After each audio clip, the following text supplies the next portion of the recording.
സുരക്ഷിതവും അതിർത്തി നിർണയിച്ചതുമായ നടപ്പാതകൾ ഒരു കാൽനട യാത്രക്കാരന്റെ മൗലിക അവകാശമാണെന്ന് സുപ്രീം കോടതി പറഞ്ഞിട്ടുണ്ട്. വാഹനങ്ങളുടെ നീക്കത്തേക്കാൾ പ്രധാനം കാൽനട യാത്രക്കാരുടെ യാത്രയ്ക്ക് തന്നെയാണ് എന്ന് കോടതി പറഞ്ഞു വെക്കുന്നു. അതുകൊണ്ട് തന്നെ ഈ ഫുട്പാത്തുകൾ സംരക്ഷിക്കേണ്ട ബാധ്യത അധികാരികൾക്കുണ്ട് എന്നാണ് കോടതി പറയുന്നത്.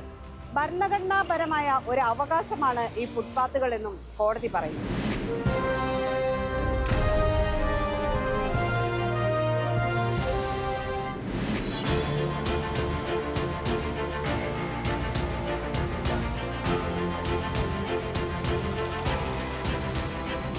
ഇന്ത്യൻ നഗരങ്ങളിൽ വാഹനപ്പെരുപ്പം ദിനം പ്രതി കൂടുകയാണ്.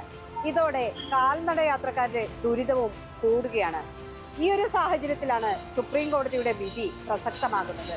ഒരു 5 വയസ്സുള്ള പെൺകുട്ടി പിതാവിനൊപ്പം നടന്നു പോകുമ്പോൾ ഫുട്പാത്തിലേക്ക് വണ്ടി ഇടിച്ചു കയറി ദാരുണമായി മരിക്കുകയായിരുന്നു. ഈ കേസിൽ നഷ്ടപരിഹാരം വിധിച്ചാണ് കോടതി ഈ ഫുട്പാത്തുകൾ സംരക്ഷിക്കണം എന്ന നിർദ്ദേശം പുറപ്പെടുവിക്കുന്നത്. ഭരണഘടനയുടെ ആർട്ടിക്കിൾ 19 സഞ്ചാര സ്വാതന്ത്ര്യം ഉൾപ്പെടുന്നു. ആർട്ടിക്കിൾ 21 വ്യക്തിപരമായ അവകാശങ്ങളുമുണ്ട്. ഇത് രണ്ടും മനുഷ്യർക്ക് സ്വതന്ത്രമായി സഞ്ചരിക്കാനുള്ള അവകാശമാണ്. അതിനാൽ കാൽനട യാത്രക്കാരുടെ യാത്ര ഒരു ഭരണഘടനാ ഉറപ്പായി കോടതി നിശ്ചയിക്കുകയും ചെയ്തു. മോട്ടോർ വാഹനങ്ങൾക്ക് സഞ്ചരിക്കാനുള്ള അവകാശത്തേക്കാൾ നടപ്പാതകളിലൂടെ നടക്കാനുള്ള മൗലികാവകാശമാണ് മുന്നിൽ നിൽക്കുകയെന്നും കോടതി ചൂണ്ടിക്കാണിക്കുന്നു.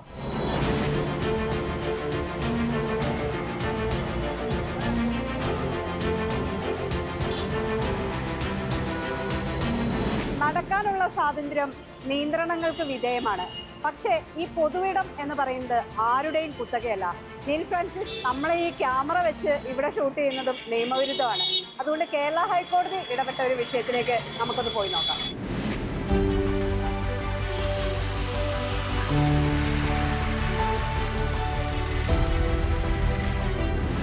കൊച്ചി മറൈൻ ഡ്രൈവിലെ ക്യൂൻസ് വാക്ക് വേ ആണിത്. ഈ ക്യൂൻസ് വാക്ക് വേയിൽ 20 വാണിജ്യ കിയോസ്കുകളാണ് ഇത്തരത്തിൽ പണിതിട്ടുള്ളത്. ഇതിലാണിപ്പോൾ ഹൈക്കോടതിയുടെ ഇടപെടലുണ്ടായിട്ടുള്ളത്. ഇത്തരം നടപ്പാതകൾ കയ്യേറിയുള്ള വാണിജ്യ സ്ഥാപനങ്ങൾ, അതോടൊപ്പം തന്നെ ഇത്തരമുള്ള കിയോസ്കുകൾ ഒന്നും പാടില്ല എന്നാണ് കോടതി പറഞ്ഞിട്ടുള്ളത്. പ്രത്യേകിച്ച് ഫുട്പാത്തുകൾ എപ്പോഴും കാൽനട യാത്രക്കാർക്ക് മാത്രമുള്ളതാണ്. നടത്തം നല്ല ഒരു ആരോഗ്യത്തിന് വേണ്ടിയിട്ടുള്ള എക്സർസൈസ് ആണ് എന്നും കോടതി പറഞ്ഞു വെക്കുന്നു.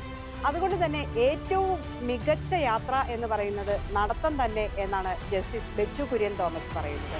അതുകൊണ്ട് ഈ റെസിഡന്റ് അസോസിയേഷന്റെ പരാതിയിലാണ് ഈ കിയോസ്കുകളുടെ നിർമ്മാണം തടഞ്ഞിട്ടുള്ളത്.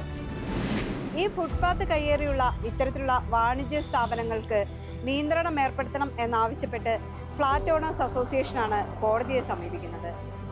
കോടതി ഇതിൽ കൃത്യമായ നടപടി സ്വീകരിക്കുകയും ചെയ്തിട്ടുണ്ട്. ഗോശ്രീ വികസന അതോറിറ്റിയോട് ഇതിന്റെ നിർമ്മാണം നിർത്തിവെക്കാനാണ് കോടതി ആവശ്യപ്പെട്ടിട്ടുള്ളത്. കാരണം ഫുട്പാത്തുകൾ എപ്പോഴും മനുഷ്യർക്ക് വേണ്ടി, കാൽനട യാത്രക്കാർക്ക് വേണ്ടി മാത്രമെന്ന് കോടതി പറഞ്ഞു വെക്കുന്നു.